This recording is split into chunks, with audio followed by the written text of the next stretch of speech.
मानुष मानुष सबे कहावे,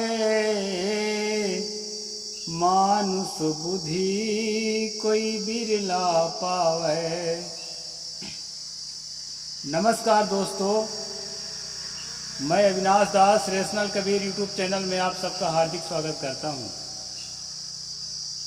साथियों, यदि चैनल को सब्सक्राइब नहीं किए हैं तो सब्सक्राइब जरूर करें, शेयर करके अपने सभी ग्रुपों में सभी साथियों तक पहुंचाएं, बेल आइकन को प्रेस करें, ऑल नोटिफिकेशन ऑन रखें ताकि हर नया अपडेट आप तक पहुंच सके। लाइक और कमेंट जरूर करें दोस्तों। जैसा कि आपको मालूम है, इस चैनल का उद्देश्य किसी भी जाति, धर्म, संप्रदाय या व्यक्ति विशेष को आहत पहुंचाना नहीं है। इस चैनल का उद्देश्य है दोस्तों पूरी तरह से संवैधानिक तौर तरीके के साथ वैज्ञानिक सोच को समाज में स्थापित करने के लिए तर्कशील बातों को समाज के सामने रखना। मैंने एक चौपाई बोली है सतगुरु कबीर साहब की रामायणी, उसका संक्षेप में अर्थ कर देता हूँ, फिर आज के प्रसंग पर चलते हैं। सतगुरु ने कहा, मानुष मानुष सबे कहावे, मानुष बुद्धि कोई बिरला पावे। यूं तो अपने आप को मनुष्य सभी लोग कहते हैं, कोई आदमी कहता है, कोई इंसान कहता है, लेकिन मनुष्य अपने आप को सब मानते हैं। लेकिन बहुत कम लोग ऐसे हैं दुनिया में जिनके अंदर मनुष्य की तरह बुद्धि हो, जो प्योर मनुष्य हों। साथियों, मैं कहा करता हूं, आदमी की एक पहचान है। चार हाथ पैरों वाले जो स्तनधारी पशु हैं, उसमें आदमी की एक पहचान है कि उसके पूंछ नहीं होते। अगर पूंछ है तो आदमी नहीं है, बंदर वंदर हो सकता है।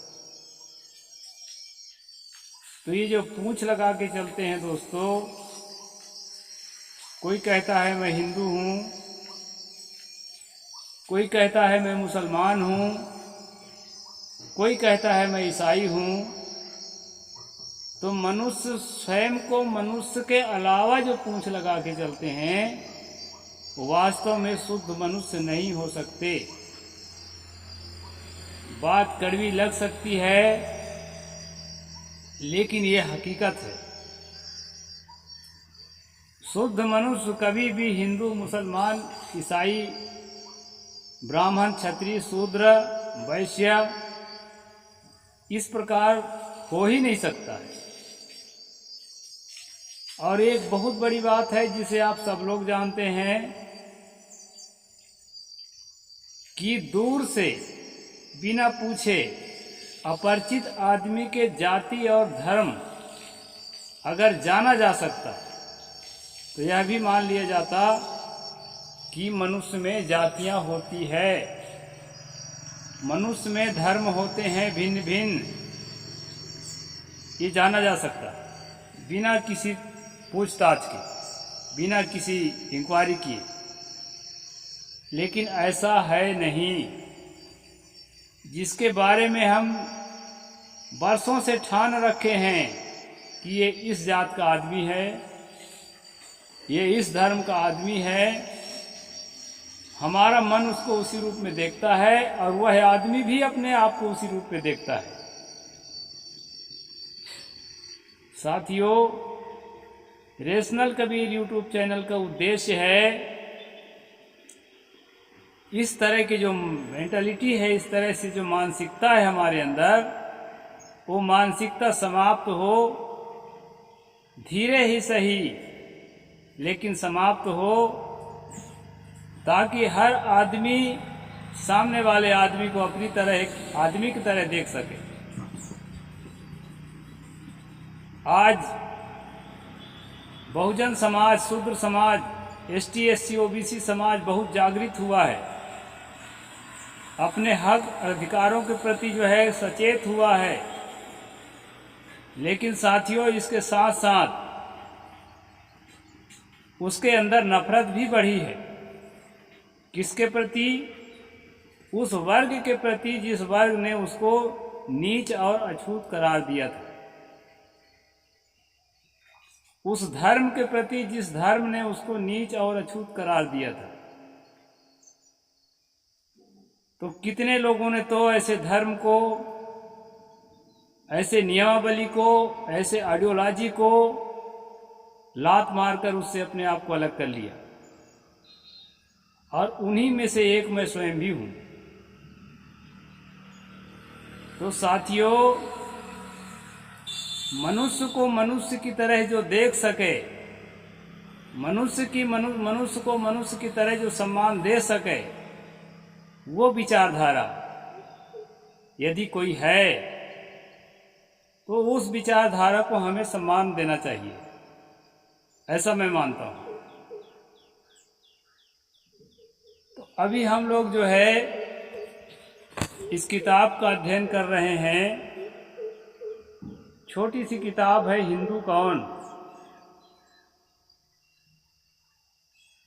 तो कल मैंने कुछ दूर तक इसका प्रसंग रखा था और उसके आगे आज रख रहा हूं। साथियों, हम लोगों को दिमाग में यह मेंटेलिटी डाल करके, ब्रेन वॉश करके सदियों से धोखे में रखा गया था कि तुम हिंदू हो, और आज भी हमारे साथियों को, बहुतों को ये धोखे में रखा गया है कि तुम हिंदू हो। दूसरा आदमी भी उनको कहता है तुम हिंदू हो, और वह खुद भी अपने आप को कहता है मैं हिंदू हूं। लेकिन कल का जो प्रसंग था, जो न देखे हों तो जरूर देखें। कल के प्रसंग में जो हिंदू का प्रमुख लीडर है, जहां से हिंदू धर्म चल करके आया है ऐसा माना जाता है, राम के बारे में, कृष्ण के बारे में और भी तमाम व्यास वशिष्ठ के बारे में कल मैंने बताया था कि इनमें से एक भी आदमी न तो अपने आप को हिंदू कहा है और न दूसरे के द्वारा इनको हिंदू कहा गया है किसी किताब में। ये सारी बातों को कल मैंने आपको बताया था। और जो लोग कहते हैं हमारे पुरखा हिंदू थे, तो पुरखा कौन थे इस बात को नहीं बता पाते। अगर रामकृष्ण को, व्यास वशिष्ठ को अपना पुरखा बताते हैं तो वो लोग, उनमें से एक भी आदमी हिंदू नहीं था। इस बात को पूरे प्रमाण के सहित लेखक ने कल बताया और मैंने पढ़ कर के आपको सुनाया। जो भी कल का स्ट्रीम न देखे हो देख ले। बिना देखे, बिना डिटेल से समझे किसी को अच्छा या बुरा कहना समझदार का काम नहीं है। जिसको ठीक से निरख परख ले कि ये बुरा है, उसको बुरा कहना भी ठीक है, और जिसको ठीक से निरख परख ले कि अच्छा है, उसको अच्छा कहना भी ठीक है। और यही मानुष की बुद्धि है। जो मैं चौपाई बोला था कि मानुष मानुष सबे कहावे, मानुष बुद्धि कोई बिरला पावे। तो जिसको मनुष्य की तरह बुद्धि पैदा हो गई है, पूंछ कट गई है जिसकी, हिंदुत्व की पूंछ, ईसाइयत की पूंछ, इस्लाम की पूंछ, ब्राह्मण की पूंछ, शूद्र की पूंछ, इस प्रकार की पूंछ से जो रहित हो गया है वही आदमी है। और जो अभी पूंछ लटकाए फिर रहा है, मेरे ख्याल से अभी वो शुद्ध आदमी नहीं हुआ है। आदमी मानता है मानुष मानुष सबे कहावे, सभी अपने को मानुष कहलाना चाहता है, लेकिन जो है सच्चा मनुष्य वही है जिसको मनुष्य और मनुष्यता से प्रेम हो, जिसको किसी भी प्रकार से जाति बंधन, किसी भी प्रकार से धर्म बंधन, किसी भी प्रकार से लिंग भेद, इस प्रकार की चीजों से जो अपने आप को निकाल सके, वही सदगुरु कबीर साहब की भाषा में शुद्ध मनुष्य है। तो आगे हम चलते हैं दोस्तों, और किताब में क्या लिखा है उस पर हम विचार करेंगे। ये पृष्ठ 4 है, पृष्ठ 4 का तीसरा पैराग्राफ। हिंदू शब्द आया कहाँ से? लेखक प्रश्न उठाते हैं, हिंदू शब्द आया कहाँ से? और बताते हैं आगे, वस्तुतः इस पर करीब सभी विद्वान एकमत हैं कि प्राचीन भारत में पश्चिम लगा हुआ पारस या फारस, जिसे आजकल ईरान कहते हैं, यहाँ लेखक लिख रहे हैं और ये हवाला भी दे रहे हैं कि भारत के सभी विद्वान इस बात से सहमत हैं। किस बात से? प्राचीन काल में जिसे पारस या फारस, आजकल जिसे ईरान कहते हैं, वहाँ के लोग जो है पंजाब में स्थित सिंध नदी को हिंद नदी कहते थे, क्योंकि उनके यहाँ स को प्रायः हा कहा जाता है। अब मैं आपको बताना चाहता हूँ, ये लेखक और जिन विद्वानों का ये हवाला दे रहे हैं वो सारे विद्वान लेखक, उन्हें एक बार पुनर्विचार करना चाहिए। जिस देश का नाम ही पारस या फारस है, उस समय का नाम, उसमें खुद ही आखिरी में सा अक्षर है। ये मैं अपनी ओर से कह रहा हूं, ये लिखा है प्रत्यक्ष। यहां पर लिखा है कि स को ह कहा जाता था, जैसे सप्त को हप्त, असुर को अहुर। अतः अनुमानता है 500 ईसा पूर्व जब पारस वाले भारतवर्ष के संपर्क में ज्यादा आए, तब उन्होंने सिंध को हिंद और हिंद नदी कहना शुरू किया और धीरे धीरे इस देश को हिंद देश और यहाँ के निवासियों की हिंदू। ये लेखक का मत है और मेरा मत है दोस्तों, जिस देश का नाम ही पारस या फारस है, अगर स कहना उनको नहीं आता तो वो अपने देश का नाम भी नहीं ले सकते। इस झूठ का पर्दाफाश करना भी मेरा काम है, इसको भी आप लोगों को समझना पड़ेगा। हमारे पूर्वजों का समाज छोटा था, परंतु वे शरीर बल, विद्या बल, तप बल, साहित्य बल एवं उच्च संस्कारों के बल से संयुक्त थे। वे अपने को आर्य कहते थे। यहाँ लेखक लिखता है कि हमारे जो पुरखा है वो लोग शरीर से, विद्या से, तप से और साहित्य से महान थे, और आर्य जो है महान लोगों को कहा जाता है, इसलिए वो अपने आप को आर्य कहते थे। इसका भी असलियत मैं आपके सामने रखता हूं दोस्तों। आर्य शब्द जो है बुद्धिज्म का शब्द है। 4 आर्य सत्य है, उसमें कहा है अरिय सच। तो आर्य सत्य जो है ये बुद्धिज्म का शब्द है। आर्य शब्द का अर्थ सचमुच में लेखक जो लिखा है वही अर्थ होता था श्रेष्ठ आदमी। विदेशी लोग जब आए और यहाँ देखे कि यहाँ अपने श्रेष्ठ शब्द का अर्थ आर्य होता है, तो अपने आप को उन्होंने आर्य कहा। दरअसल वो स्वयं जो है श्रेष्ठ थे कि नहीं थे, अलग बात। ये है इसका खास निर्णय। वे अपने को आर्य कहते थे, वे अच्छे व्यवस्थापक थे। जिनको अच्छे व्यवस्थापक कहा गया है, आगे चलकर वर्ण व्यवस्था की, ऐसे व्यवस्थापक थे वो कि आगे चलकर वर्ण व्यवस्था की, जिसमें एक विशेष वर्ग के छाया छूना भी पाप होने लगा। ऐसे व्यवस्थापक थे। लेखक के समर्थकों को बुरा लगेगा, लेकिन ये एक हकीकत है। उन्होंने अपने आप को ब्राह्मण तथा क्षत्रिय वर्ग में रखा तथा शायद भारत के अन्य आदिम जातियों में से पणियों, व्यापारियों और वैश्यों की संज्ञा देकर चतुर्वर्ण में तीसरा स्थान दिया और शेष आदिवासियों का शूद्र नाम से चौथा वर्ण कायम कर दिया। तब तक उनमें उदारता थी और किसी शूद्र वर्ण से आए हुए प्रतिभाशाली एवं तपस्वी पुरुष को ब्राह्मण मान लेते थे। ये लेखक का मत है। ऐत्रेय, महिदास, वेद व्यास आदि के उदाहरण प्रसिद्ध हैं, किंतु शूद्र वर्ण में जो नहीं मिलाए जा सके थे, ऐसे आदिवासियों की भी संख्या भारत में काफ़ी थी और आज भी है। इस प्रकार हमारे यहाँ पूरे भारतवासियों का कोई सामूहिक नाम नहीं था। कोई ब्राह्मण था, कोई क्षत्रिय था, कोई वैश्य था, कोई शूद्र था, कोई आदिवासी था, तो उसमें भी संथाल, उरांव, उर्गन आदि। साथियों, आप बारीकी से इतिहास को जांचिए। बहुत सारी बात मैं किताब से हटकर अपनी ओर से कहता हूँ। पहले भारत में या पूरी दुनिया में कबीलाई व्यवस्था थी। कबीले होते थे और कबीला के जो मुखिया है उसको राजा कहा जाता था, और वही कबीले बाद में आने वाले समय में जातियों के रूप में विकसित हुई। उसमें कोई नीच या ऊंच नहीं था, अलग अलग वर्ग का अपना अपना पहचान था। उनको जो है कैटेगराइज करने के लिए जो जिनको कहा है लेखक ने कि वो अच्छे व्यवस्थापक थे, मैं अपनी भाषा में कहता हूँ कि वो एक नंबर के धूर्त और बदमाश थे, जिन्होंने ऐसी व्यवस्था की कि भारत के मूल निवासियों को नीच और अछूत बने रहने के लिए विवश किया।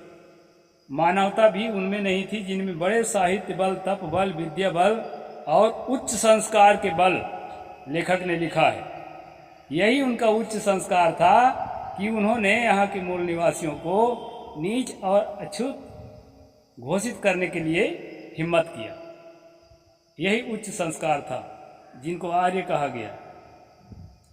तो ये बात आपको समझना होगा दोस्तों, जब पारस वाले हमारे देश को हिंद एवं हमें हिंदू कहने लगे, तब धीरे धीरे हमारे पूर्वजों के मन में यह बात अच्छी लगने लगी।